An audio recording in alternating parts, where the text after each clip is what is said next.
ছবিতে স্পষ্ট দেখতে পাচ্ছেন প্রধানমন্ত্রী শেখ হাসিনা দেশ ছেড়ে যাচ্ছেন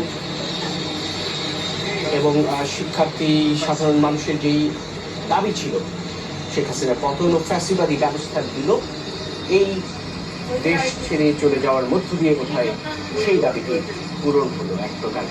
এখন পর্যন্ত আনুষ্ঠানিকভাবে রাষ্ট্রীয় বিভিন্ন দায়িত্বশীল প্রতিষ্ঠানের পক্ষ থেকে আনুষ্ঠানিক করে ঘোষণা আসেনি, কিন্তু আমরা সেই ছবিটি দেখতে পাচ্ছি। আপনারা দেখতে পাচ্ছেন নিশ্চয়ই প্রধানমন্ত্রী শেখ হাসিনা দেশ ছেড়ে যাচ্ছেন, বাংলাদেশ ছেড়ে যাচ্ছেন।